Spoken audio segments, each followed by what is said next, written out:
kidding me? What are you doing, huh?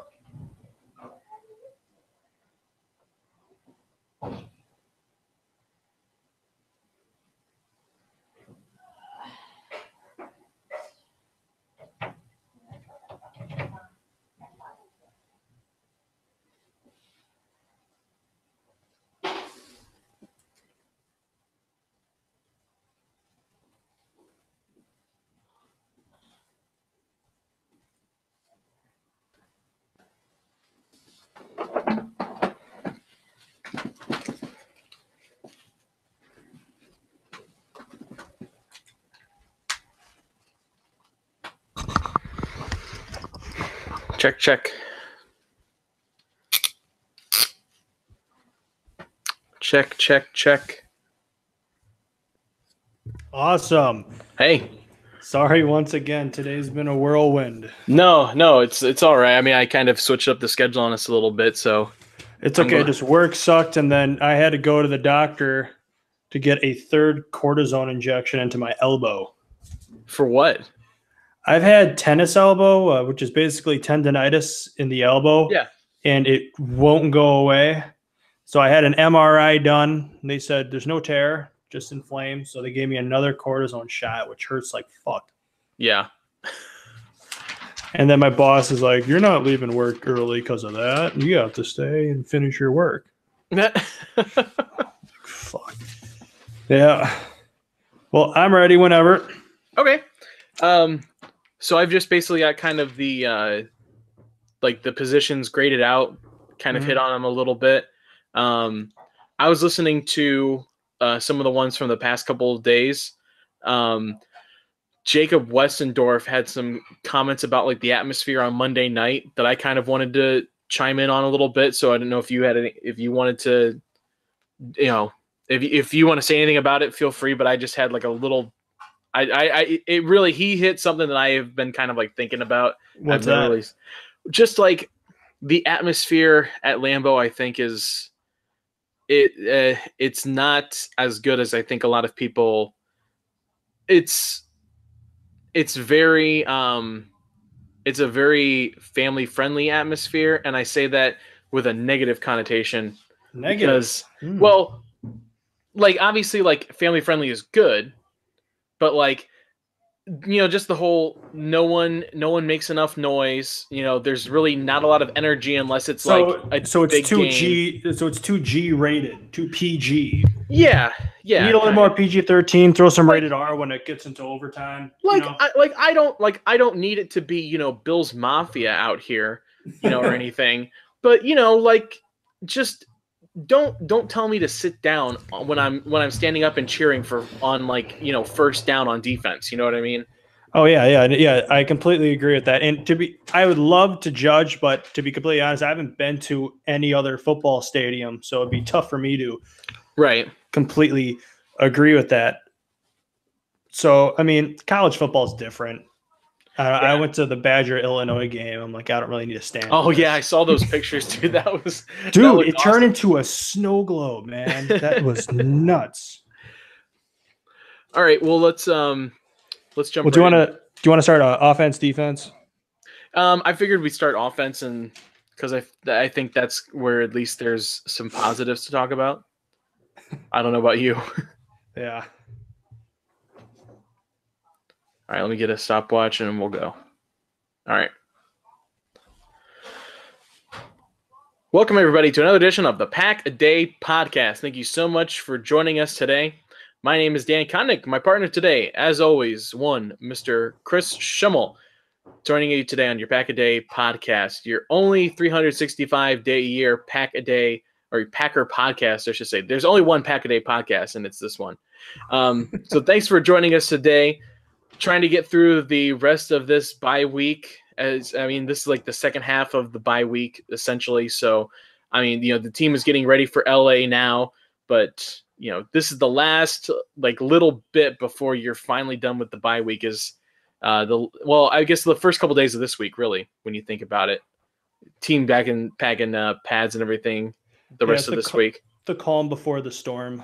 Exactly, and like we said, preparing for LA coming up this week. And since it's the bye week, kind of always that touchstone moment in the season. Where are you? What are you going to be doing the rest of the season? We wanted to go through, and we're going to be giving out our grades for all of the positions on the team moving forward, or what we've seen so far from the team, these position groups, and kind of taking a look at what we expect from them the rest of the season. Before we jump into that, though, I had something that came up from one of our previous episodes just a couple of days ago from Jacob Westendorf, one of our fellow Pack-A-Day podcasters.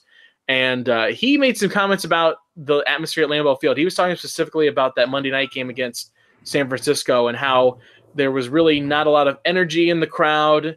And, people are leaving before, the game gets tied up. And even when the game gets tied up and there's a chance to win. And it really struck me because it's an opinion that I've had for several years now. I only get to go up to Green Bay really once a year, guaranteed, maybe twice, and go see a game.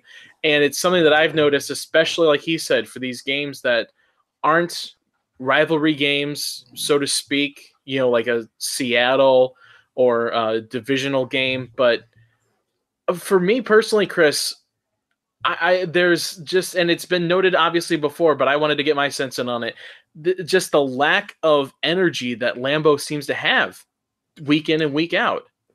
Yeah. And in games like against the 49ers that are that close and are just shootouts, that's when you need energy from the crowd. Right. Okay. When the other team is torching your defense, get loud.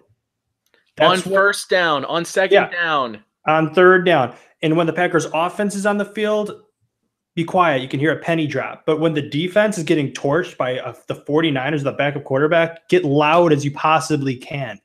So, yeah, I agree with you. I feel sometimes the fans are a little too PG. They need to get up to some PG-13 or maybe some rated R, especially near the end of the game. Exactly. And I'll say this. I have sort of a theory, and this is, I don't know how popular this is, and I know that it's a very touchy subject, but it's what I feel. And I think that the vaunted season ticket holder list that everyone gets put on for your great-great-grandchildren to have a shot at tickets for, I think it actually hurts the Packer atmosphere at Lambeau because you get these people that have tickets for so long and, will them down to their kids. Their kids buy them off of them and they just keep this kind of cycle going. And as someone that comes in from an outsider perspective, like I'm a diehard Packer fan, but I'm coming into this community and I don't feel welcome.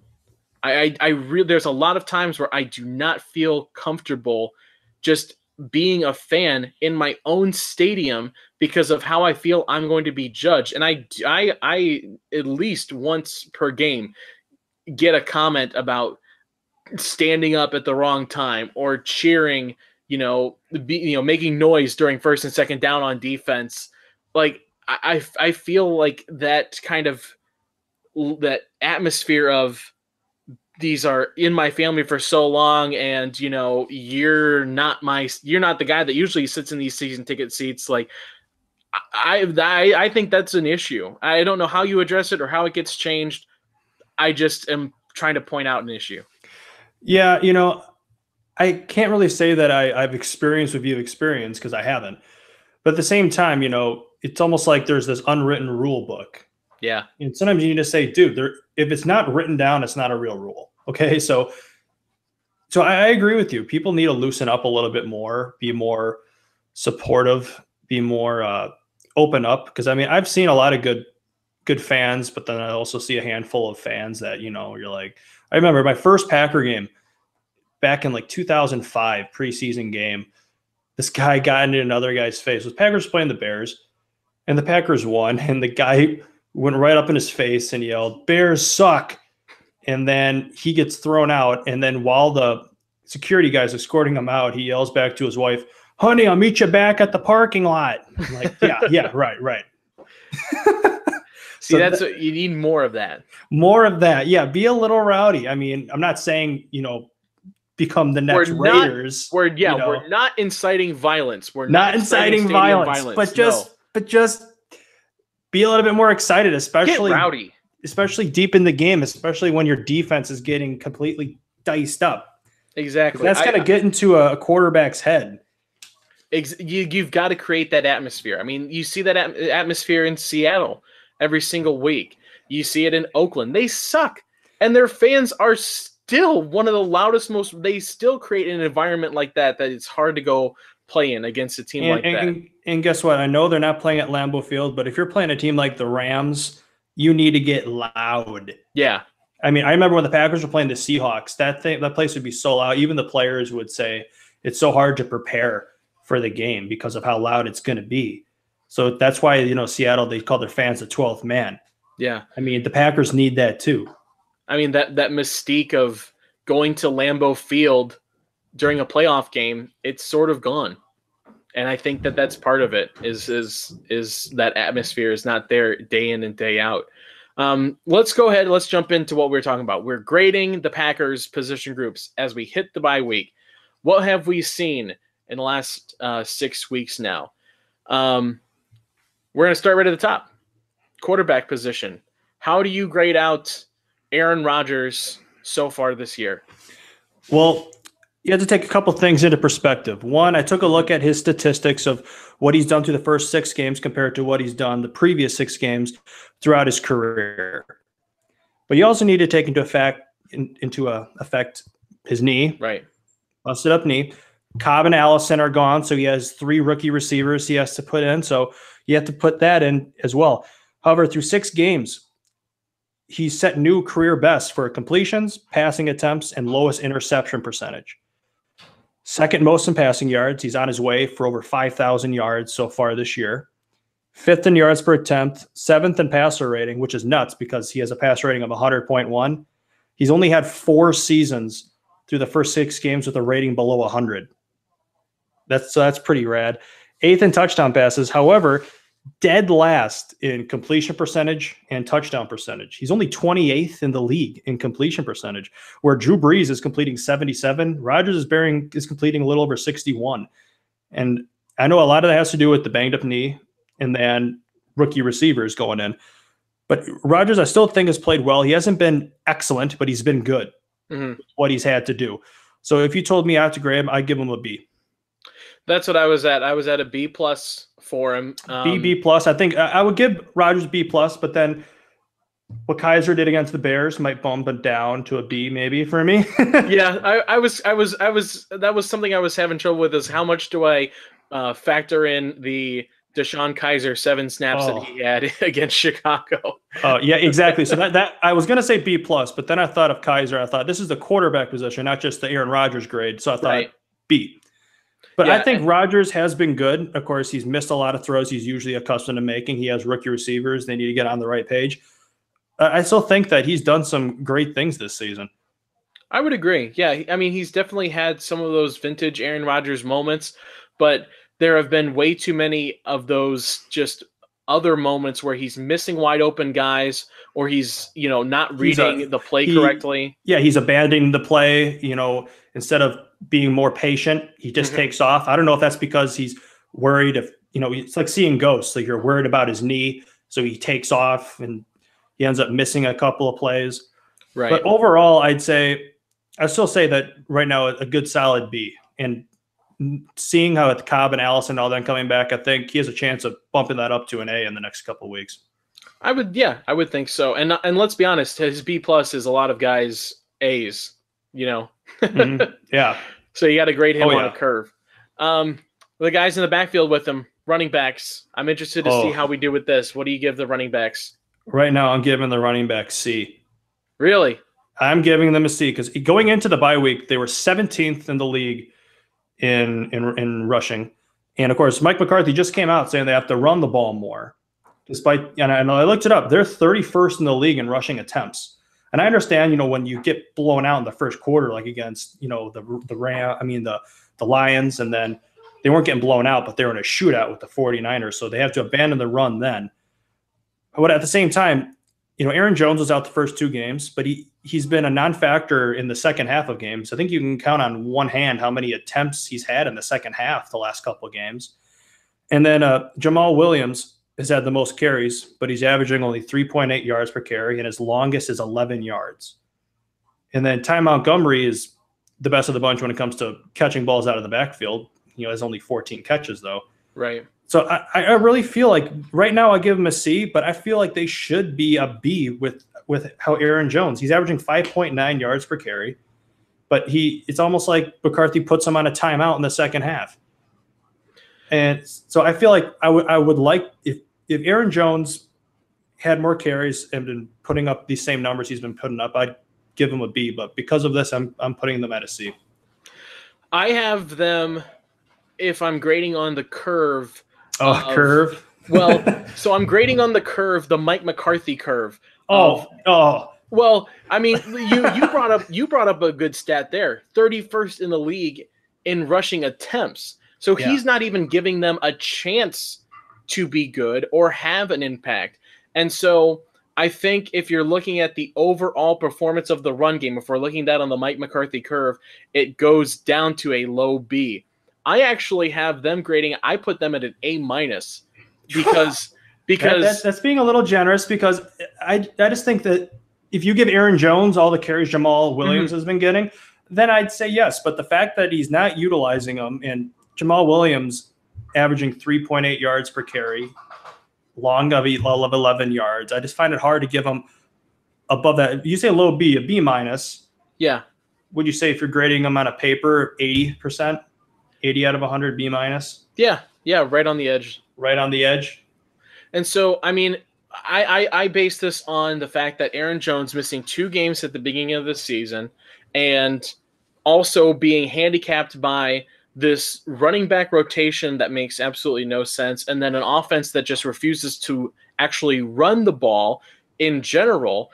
I mean, if you kind of average out those first 2 games and account as to kind of what he's done so far this year, he's actually averaging out to about the same amount of yards that Alvin Kamara is putting up in that Saints offense. So I'm trying to grade these on the McCarthy curve. Right. Yeah. I'm trying to grade the players. If we're grading by what they've done, if you're just grading what the running back group has done, then I agree with you. It's a low B, maybe a high C. It's right in that very average, below average range. But if we're looking at what they've been able to do with what they've actually been given, I give them a low A. Yeah, and also the crazy thing about running game, you have to bring up Aaron Rodgers, is the fact that he has attempted 254 passes. That's the most he's done through 6 games, by far. And he's also still out rushing Ty Montgomery. And I was going to say, that's why if you look at the Packers rushing game, they were before going into the bye week, they were 17th in the league with 103.7 yards per game. And I'm thinking, how many of those have come from Rodgers? You know what I mean? Right. I think I saw big he was yard up to like 116 or something. Yeah. So on paper, it's almost like the defense. You look on paper and you go, wow, those numbers are a little bit better than I thought. But then you have to take into account Rodgers has got the legs. Exactly. Wide receiver core. A lot of young guys in here. This is going to be more difficult. Yeah. I feel, because Cobb and Allison have been hurt. Devontae, man, I'm giving him an A. Devontae Adams, I mean, people talk about Antonio Brown, Julio Jones, Odell Beckham. I think Devontae deserves to be in the conversation with those guys. I feel Jordy Nelson, 1 Pro Bowl, 1 All-Pro team. Yeah. Greg Jennings didn't get the respect he deserved. I feel like the Packers, they always say the Packers always have a great receiving core, yet their number 1 guy has always been neglected. I really think that if you're going into fantasy football next year, Devontae Adams should be really close to numero uno on your list. So, yeah. And what I love about him the most is the fact that if we know that the Packers have their Cobb and Allison are gone and they have all these rookies, they're going to go to Adams. So that means the defensive coaches know that too, and they still can't stop him. Hold on a second. It's up by the microwave. What? Okay. I thought that was your dog. No, but it was a question about the dog. Oh. But yeah, so Adams has been lighting it up. Since 2016, he's leading all wide receivers in the red zone in targets, receptions, and touchdowns. So, and the fact that teams know Rodgers is going to be going to him and they still can't stop him, he really bumps them up. As a whole, though, wide receiving core. As a whole. I've got them at a C right now. You have them at a C. Yeah, just because I haven't been too impressed with what the rookies have been doing. I think there's a lot of playbook mistakes, not running routes properly, and then also early on, some of those things that the veterans like Randall Cobb and Devontae Adams having some of those drops. I have not been very impressed. I was going to say Cobb is having a really downer. Right now, he's averaging, I think, 11.4 yards per catch, which is dead last for Packers receivers with a minimum of 10 catches. But get this, that's his best since 2014. So even his best yards per catch average since 2014 is dead last for all receivers. And also the 11.4, how much of that comes from that 75-yard touchdown catch against the Bears? So take that out. What's he averaging? Yeah, I mean, there's been a couple of those big plays for a lot of those wide receivers in there that have kind of bumped up stats on their side. Let's keep moving. Tight ends. Oh, go ahead. Oh yeah, but I also wanted to ask this because Cobb and Allison have been practicing. They practiced today, and so about Scantling. Do you think that they should bump him down with Allison and Cobb come back, or do you think that he deserved after his 100-yard performance against the 49ers? Because he's leading the team at 17.7 yards per catch. So do you think that they shouldn't just, put him back in the depth chart, keep him out there? I say at this point, why not try anything? Yeah. Like there's a famous quote from a terribly terrific movie, War Games. I'd piss on a spark plug if I thought it would help. I would do about anything right now if I thought it would help this offense become more explosive. And so if that means Valdes-Scantling gets some more time, I say why not? Well, yeah, because Cobb, the last 4 games, the last 2 games he's played in, 8 catches, 52 yards. So I think if Cobb just isn't carrying the weight, I think you need to put Scantling in there. I would agree. So I was thinking a B-, but I wouldn't argue with a C+ or a C like you said. Yeah, a B- and a C. There's not too much of a difference between that. No, there isn't. Yeah, it's a flip of a coin. So moving to the tight end position, I've got this one grading out in kind of that same area. I'm at a B- right now for what the tight end group has done. It's another one for me. It's another one I'm trying to grade on the Mike McCarthy curve, because if you're taking a look at Mercedes Lewis as part of this group, there's been no production.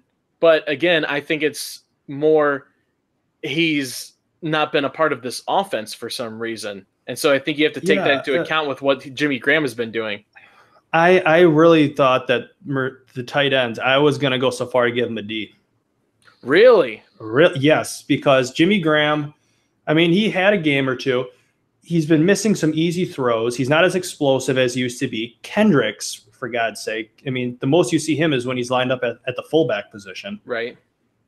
Mediocre blocker, has rocks for hands, struggles catching the ball. Rodgers hit him a couple times, but they were check down passes. And then Mercedes Lewis has been non-existent. Because like you said, because McCarthy isn't using them. But at the same time, I really don't feel like they've been excelling at all. They had one touchdown for Jimmy Graham and none for everybody else. Yeah. And then mediocre blocking. Rodgers has been sacked, I think, the 4th most or 6th most of any quarterback in the league. I really have not been too impressed so far with the tight end position at all. I think for me, it's what Jimmy Graham has been able to do, at least in the last couple of weeks. Mm-hmm. He's Acme Packing Company did a nice little breakdown of what he's actually at right now. If he plays a 16-game season and what he's on pace to be doing, break records. Break all of those records for targets, catches, and yards. I think the last couple of weeks, I think he's really turned it around. I think he's kind of found his way into the offense a little bit. That nice big play that he had on Monday night against San Francisco, I hope that was like his coming out party this weekend, or that week for the rest of the season. So I'm actually pretty high on Jimmy Graham in the second half. All right, I give Jimmy Graham a B. I give Kendricks a D. Mm-hmm. And Mercedes Lewis is a question mark. Yeah, an incomplete. Incomplete. So I'll balance it out for a C at most. Okay. And So I don't know that's very, very difficult. But I think Graham is getting warmed up. He's getting more comfortable. So hopefully he'll break things out in the next coming weeks. A position that you love to talk about, the offensive line. Well, the offensive line, I know Rodgers has been sacked a lot, but a lot of that's on him. Mm-hmm. Okay, he's been holding on to the ball an awful lot. Just check this out. Of all the games, he's been sacked 4, 4, 4, 2, 4, 3. A lot of those are on him for hanging out of the ball too much. And Bakhtiari, I would still make an argument that he's the best left tackle in the league. Oh, for sure. And Corey Linsley is great. I mean, it's really, really good. But Bulaga has been struggling with some penalties. But like you said, Byron Bell still hasn't given up a sack. So overall, I'd say what the offensive line's had to deal with, the pressure of protecting a quarterback with a bad knee, even more pressure is on you now. And then add in the fact, of course, that you have a quarterback who will hold on to the ball, who's sometimes indecisive. I'm going to give the offensive line a B. I'm right there too. I actually gave him a B+ because I saw this. Bakhtiari and Bulaga on Pro Football Focus are the second-ranked pass blocking tackles in the NFL, right behind the tackles for the Rams. I believe it. Bakhtiari. I mean, I think he should be the number one individual, right? I would. I can't. I didn't look at that. I just kind of saw a couple of things as I was doing some research, but I would have to imagine he's near the top of everybody's list when you talk about left tackles in the league. Yeah, I love it because I especially love looking back and reading his draft report. They said that he should be a guard in the NFL. What a joke. Some of those are fantastic. Yeah. Let's flip it the other side. Defense, and we'll start right in the trenches this time, defensive line. Oh, defensive line. I mean, Kenny Clark has emerged as a stud. The guy's without a doubt their best defensive lineman. But at the same time, Mike Daniels, I really feel, hasn't been performing as well this year. And then, of course, Wilkerson getting hurt is a huge blow for the defensive line. So that makes it tough. But Dean Lowry has been solid. But I still don't think they've been anything fantastic. I'd give them a C+. That's exactly what I gave them too, was a C+. The run defense has been there, but there's been absolutely no pass rush, and I know that that's not exactly the scheme that they need to be. That's not exactly what they need to be expected of. Mm-hmm. But at the same time, there's been absolutely zero pressure up the middle of that defensive line. Yeah, and just the defense in general. I mean, especially in the red zone, they've given up 100% in the red zone the last 3 games, and 8 of the last 10 red zone possessions they've given up. So even though they're ranked 8th in total offense and surprisingly 5th in pass offense, I mean, that just shows you that number. It doesn't tell the whole picture. And also they're second in the league in the fewest first downs allowed, behind only Chicago. Well, it's because people are getting so many big plays on them. They don't need as many first downs. Well, think of the 49ers. They scored 30 points despite being in the red zone only once. Yeah, so exactly. I mean, how many of those big plays did you see there? Yeah, a lot. And a lot that's because they don't have a lot of big pressure. Quarterback has a lot of time to throw, which then brings it to the edge rushers. What do you think of the outside linebackers? Well, I kind of lumped all of the linebackers in as kind of one. So if we're separating the edge rushers, I give about a D. I mean, there's been nothing. You can't, when in a 3-4 defense, especially, I don't think you can put inside linebackers in the same category as outside. Outside, I'm giving a D. Clay Matthews, of the 6 games, 4 of them without a sack. Nick Perry, 6 games, 4 of them without a sack. And it's shocking that Kyler Fackrell has just as many sacks as Matthews and Perry combined, which he got in 1 game against Josh Allen at quarterback. And then I know Reggie Gilbert was, broke out in preseason, but even then, he has 1.5 sacks. He hasn't been really a huge star out there on the field. So, I mean, overall, there's been no pass rush. None. Anyone, defensive line, outside linebackers, inside linebackers, nobody's getting to the quarterback. Well, remember back in the day, Matthews could take on a tackle, and now I've seen teams use tight ends to block him. Yeah. And it's working, which is sad. Yeah, and he'll take him. I mean, that there was that one, I can't put my finger on exactly, but I mean, I think it was a third down on a little dump out route, and Matthews, the guy barely made a move, and Matthews completely whiffed. I think it was. Oh yeah, I know exactly what you're talking about. You know what we're talking about. A wide receiver on an outlet pass, he completely whiffed. That's high school. That's what you learn in high school. Don't be too aggressive. Break down. Right. And he just ran right by him. It's looking, you know what it is? It's swinging for the fences. You're looking for the home run instead of trying to get on base. Exactly. That's totally frustrating. And Nick Perry too. The NFL listed him as having 3 passes defended against the 49ers, but he had 0 tackles. 0 tackles against the 49ers. You know, when you're paying a guy that much money, come on. You can get at least 1 tackle. I mean, I would agree. I think that too shows that he at least has the awareness that he's not making it there, and he's trying to affect the play in some way. Yes. In the linebacker core, though, still, I think a bright spot of this defense, I think my defensive MVP of the first part of the season is Blake Martinez. Blake Martinez, I've said in the past, is the heart and soul of their defense. He has, I think, 51 tackles. He has more than the next 2 Packers combined. Mm-hmm. He has 3 sacks. He's tied for the team lead with sacks with 3. You know, he really is the heart and soul. I love the Stanford guy. He has the brains. He's really the general out there telling his troops what to do. And that's why I thought when Jake Ryan went down, even more pressure is going to be on Martinez, and he's delivered. He's picked it up. He's my MVP on the defense so far this year, with Kenny Clark being number 2.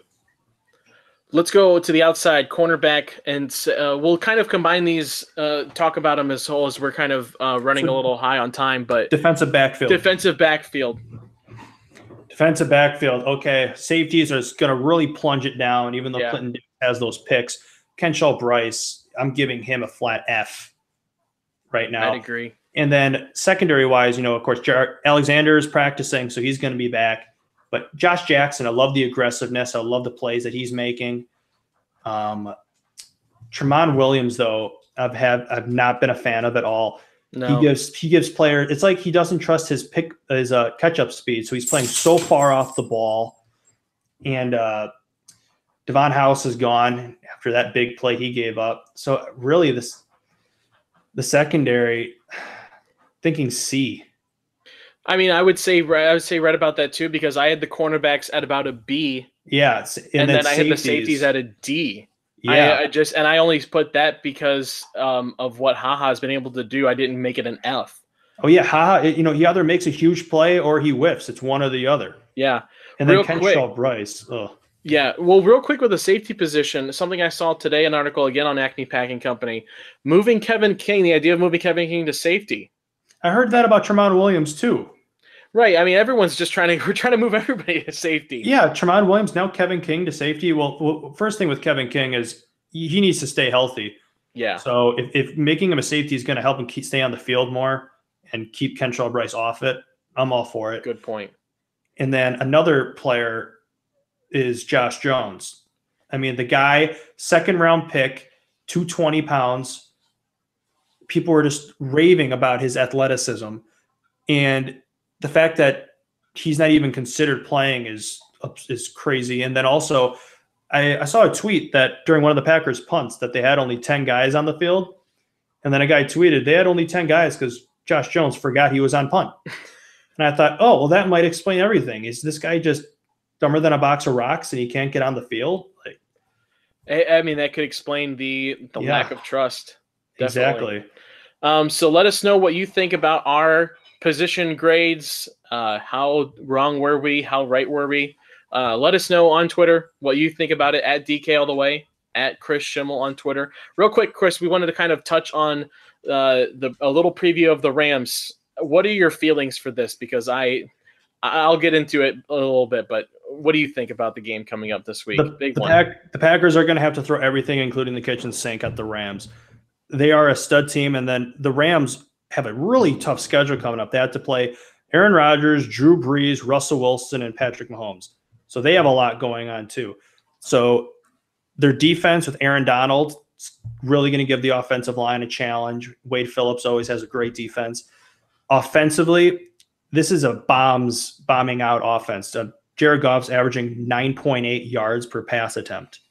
and he's throwing for nearly 2,000 yards already this year, completing 70% of his passes. This is the most complete team in the league. I read an article earlier this year on NFL.com. They said this team might be the most complete team since the 2007 Patriots.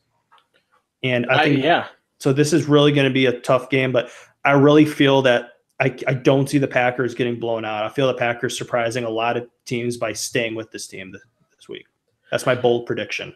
I mean, there's just so much that says that something could happen like that. But I heard somebody describe Alabama like this, and I think it works exactly well for the Rams. They tell you you're eating pizza.